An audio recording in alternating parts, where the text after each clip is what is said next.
Assalamu alaikum wa rahmatullah.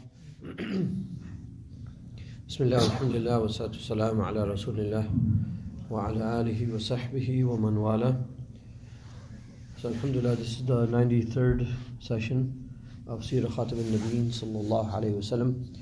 And we've been talking about the haditha of ifk, the accusation that was rendered against Aisha radhiallahu anha, against our mother Aisha radhiallahu anha.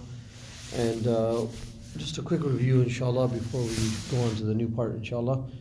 Again, this is a beautiful hadith. It's about 5 pages long in Sahih Bukhari and in other books of hadith.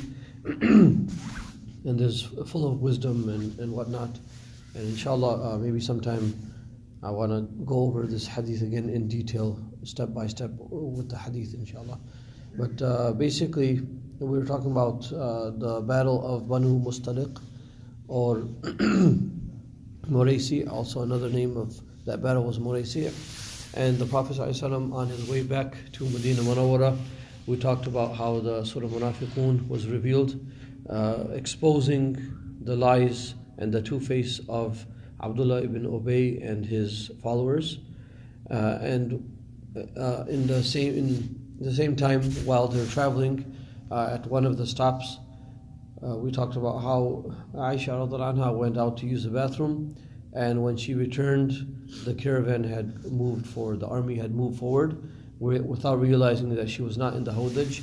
So they left, and she basically stopped at the same spot, waiting for someone to come back to them to realize that she's missing, so they can come back and get her. So we talked about how Aisha radhiallahu anha was found by a Sahabi by the name of Safwan ibn Mu'attal radhiallahu anhu, and he was given the task of being behind the army. So when the army would go on, he would be behind the army and pick up anything that was lost, anything that was left behind, load it on his camel, and then he would bring it to the army and give it back to the owners. So he came upon a silhouette of a person in the middle of the desert, and to his surprise, when he came closer, he found out that it was our mother Aisha radhiallahu anha. And he said the words of istirja', inna lillahi wa inna ilayhi raji'un. When a musibah comes upon us, we recite this, and he recited this, realizing that our mother Aisha radhiallahu anha has been left behind. And they did not speak a word after that. And this is one of the things that Aisha radhiallahu anha mentions, that they did not speak one word after this. He put his camel on the ground so that Aisha radhiallahu anha can mount the camel, and then he led the camel back to, and they caught up with the army. And by maybe Dhuhr time, it was Zahira, they had caught up with the army. So as they came in, there was some people were sitting around getting ready, to maybe eat, or some people were resting already. Some people were getting rest. They were just sitting around basically. And some people saw Aisha radhiallahu anha coming. One of them being Abdullah ibn Ubay, and he said his evil words. He said that, I swear by Allah, or I swear that he has not been saved from her, and she was not saved from him. Na'udullah, he said these evil words. And that's where the ifk started. That's where the slander started, and it started spreading. And then even more so when they got back to Medina Munawwara, where it spread more. Now Aisha radhiallahu anha, again, this shows the innocence of our mother Aisha radhiallahu anha, that when she got back to Medina Munawwara, she said, I was sick for a month. So when we come back from traveling, usually you get sick, you're jet lagged, you're sick and whatnot. I mean, now we have planes and trains and cars and easy conveyance. We can stop wherever we want. You can rest whenever you want. But the traveling of that time was a lot different. So you're out in the desert. You're moving from you're traveling in the heat and whatnot. So she came back and she fell sick, and she was actually sick for over a month, almost a month. She was a little bit over a month, or almost a month. She was sick, and she did not realize what the people were talking. She didn't even get any kind of clue of what the people were talking about in her absence or in her sickness. And that's where we stopped there. So Aisha radhiallahu anha, she says, also one thing I did mention last time was that Aisha radhiallahu anha, she noticed a difference. The only thing she noticed was the difference between the way the Prophet ﷺ would treat her. So usually the Prophet ﷺ was very loving to his wives and to Aisha radiallahu anha, especially to Aisha radiallahu anha. And we talked about that last class, how the Prophet ﷺ had nicknames for Aisha radiallahu anha. He would call her Aish, he would also call her Humayra, and he would treat her amongst everyone else in a loving way. And we actually talked about the hadith of Amr ibn As radiallahu anhu. So Amr ibn As radiallahu anhu, he was one of the leaders of Makkah who were against the Muslims, and then he became Muslim after Hudaybiyah, along with Khalid ibn Walid radiallahu anhu. And even in those few years that he was with the Prophet ﷺ, we see that the love and respect and the honor the Prophet ﷺ would treat, the way he would treat all the Sahaba. That Amr ibn As, he says that one day I came to the Prophet ﷺ and I said that Man ahabba nas ilayk, that who is the most beloved of all the people to you? And the Prophet ﷺ said, his wife Aisha radiallahu anha. He responded, my wife Aisha radiallahu anha. And then Amr ibn As said, okay, that's understandable. Min al-rijal, what about the men? And Rasulullah says that Abuha, that her father, Abu Bakr Siddiq radiallahu anhu.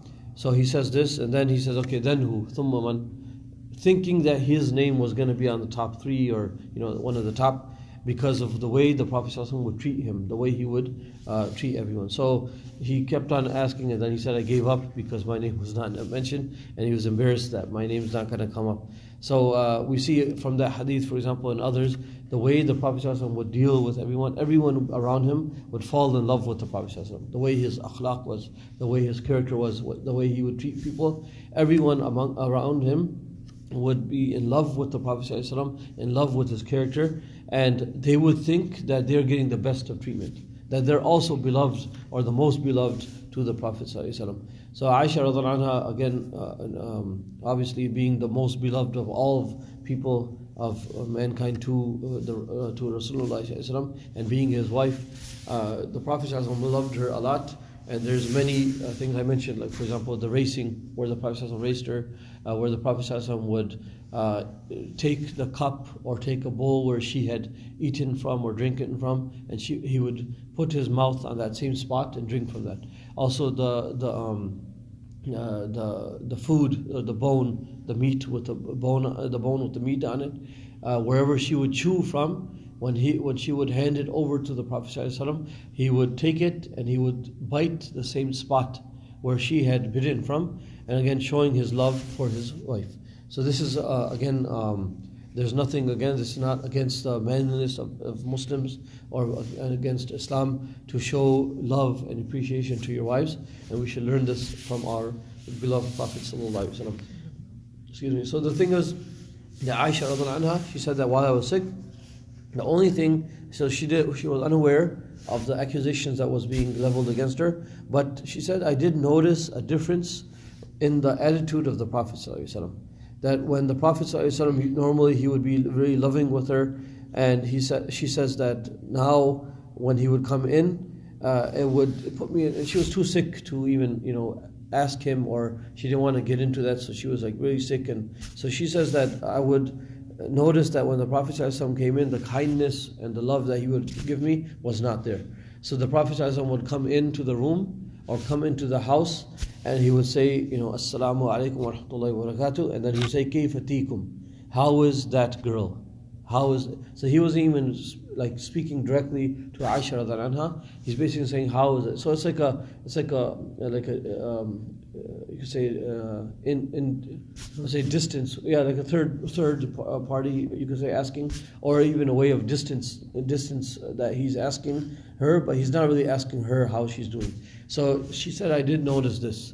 So now the month goes by, and she says that I did not realize anything, and she said, hatta naqaht, that until I felt a little bit better. So she says that la ash'uru bi shay'in min dhalik hatta naqaht, that I did not feel anything, did not know anything about the ifk until I got a little bit recovered from my ailment. So she said that فَخَرَجْتُ أَنَا وَأُمَّ مِسْطَحْ. So Mistah radiallahu anhuma, this is the cousin of Abu Bakr Siddiq radiallahu anhu, and she's from the cousin on the Khalid side. So the mother of Abu Bakr Siddiq and the mother of Mistah radiallahu anha, they were sisters. So this is the cousin of the Prophet ﷺ, and then her son his name was Mistah. His real name was Auf. Radiallahu anhu, his real name was Auf, but he was well known as Mistah.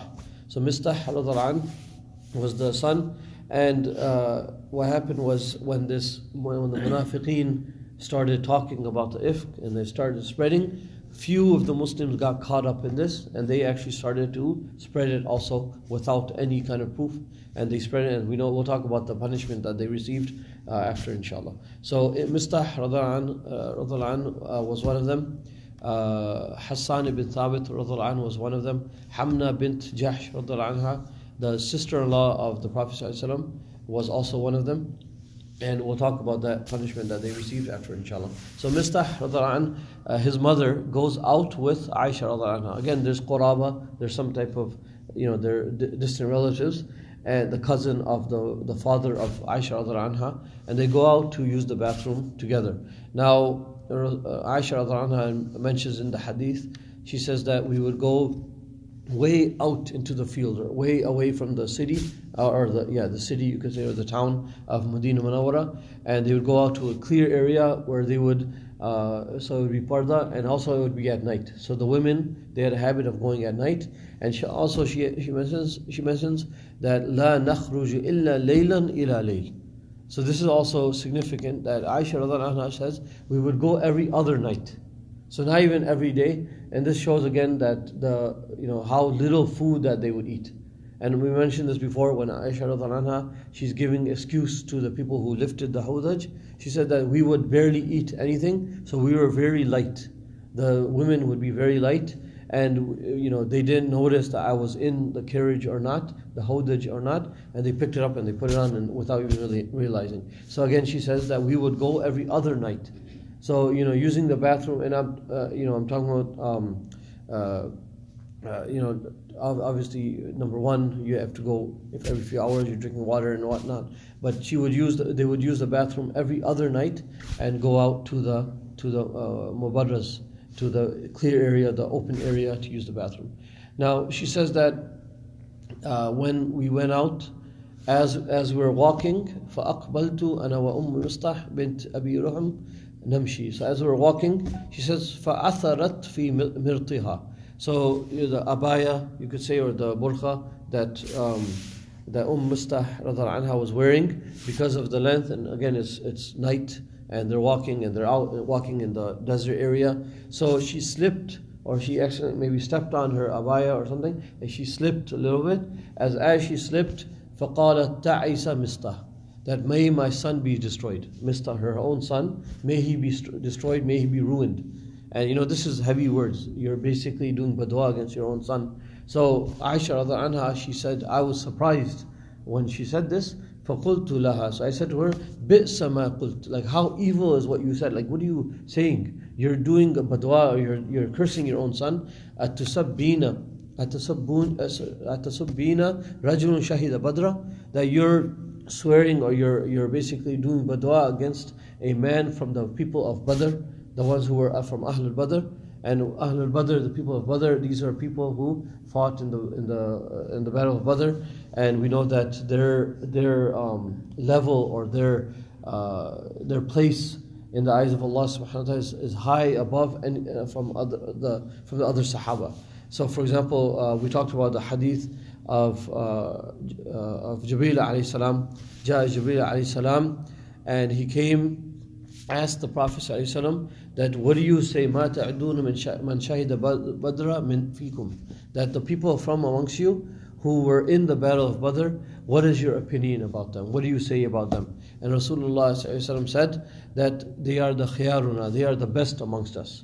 And the Jibreel alayhi salam, the angel Jibreel alayhi salam, responds by saying, كَذَلِكَ, the angels that had helped, and they were sent by Allah subhanahu wa ta'ala in the battle of Badr, they are also counted amongst the best of the angels. So this is Mistah radiallahu anhu, one of the Badriyin, one of the people who fought in the battle of Badr, and the mother is cursing her son. So obviously Aisha radiallahu anha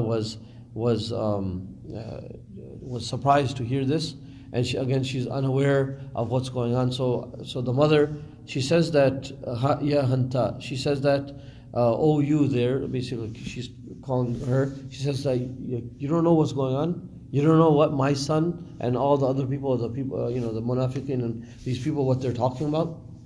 Alam tasma'i ma qalu? Did you not hear what they said about you? فَأَخْبَرَتْنِي بِقَوْلِ أَهْلِ إِفْكٍ.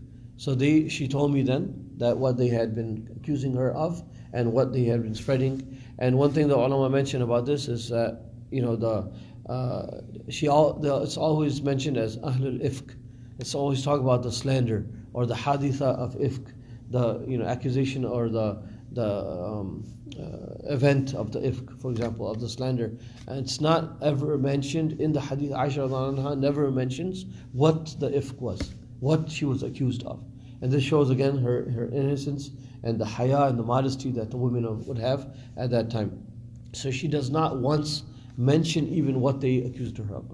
And one thing I just remembered, one thing I just want to mention as a side note, is that when Aisha radiallahu anha, we know that Rasulullah was buried, the prophets are buried where they pass away. So the Prophet was buried in the house of Aisha radiallahu anha, and as soon as he was buried, she basically put up.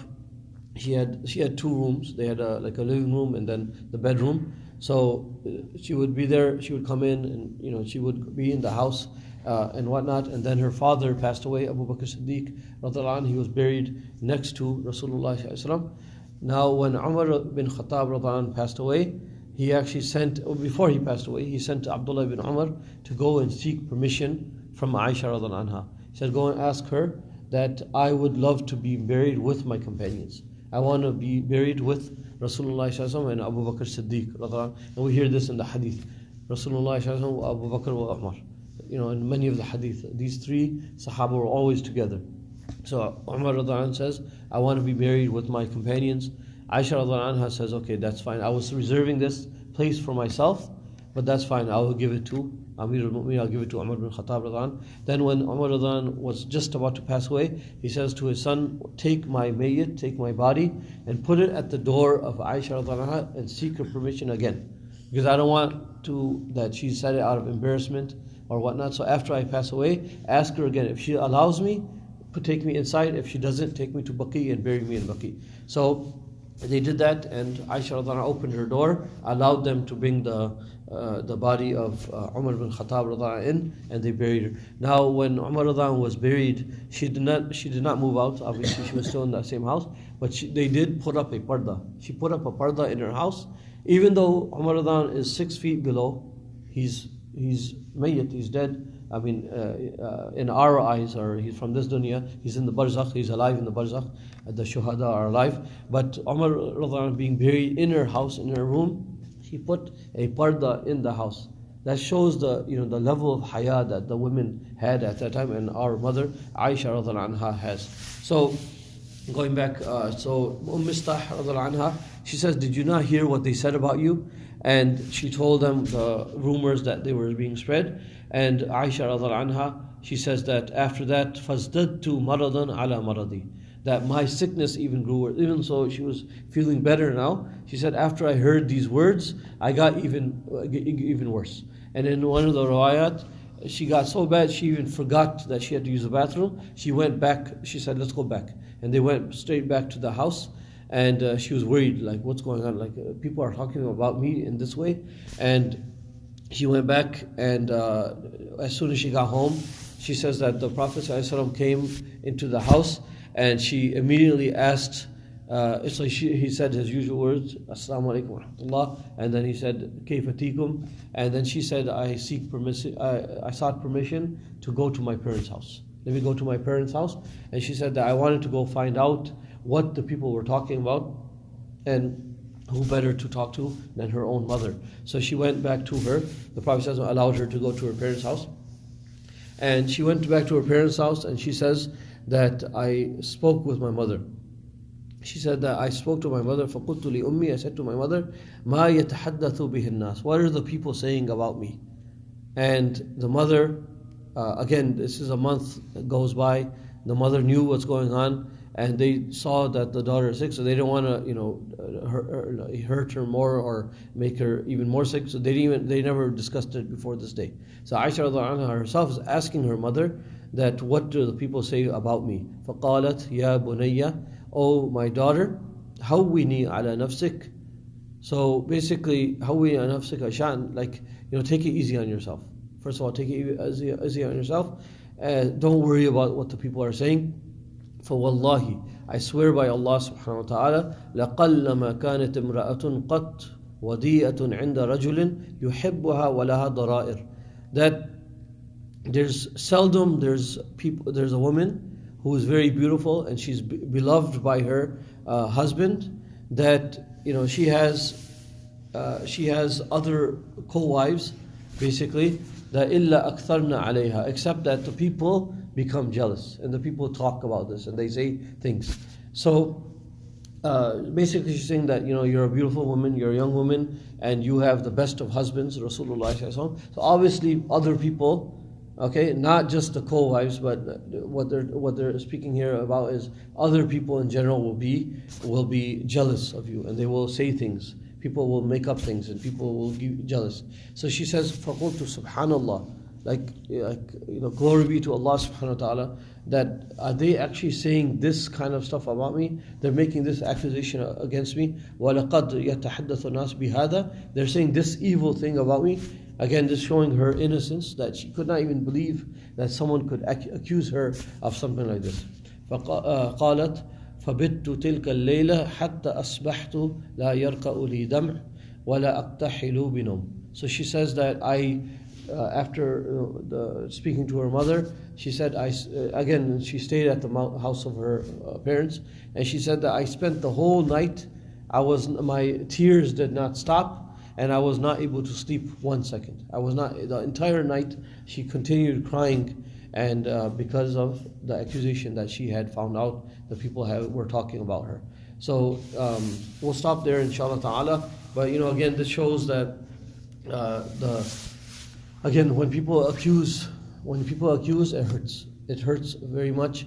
But we know from the Sunnah of the Prophet. Now Aisha radhiallahu anha, she could have either, she's a mother of believers, her wife is the Prophet ﷺ, she could have went out or even sent word, said something, said go and tell the people this. She didn't even have to do it herself, but she could have said something that, how dare you speak about me? I did not do this thing, and this is, thing, and may Allah curse those who said this, or she could have said something like this, but she's kept silent. She kept to herself, and she kept on making dua to Allah subhanahu wa ta'ala. And we'll continue with what happens next, where the bara'ah, that Allah subhanahu wa ta'ala sends down Quran, nuzul of Quran, revelation itself, to show her bara'ah, to show that she is innocent from this sin, and any type of showing her innocence, alhamdulillah. So we'll talk about that inshallah. But the thing is, again, that people may accuse, and people may do that, but from the Sunnah of the Prophet ﷺ and the Sunnah from the Hadith, we learn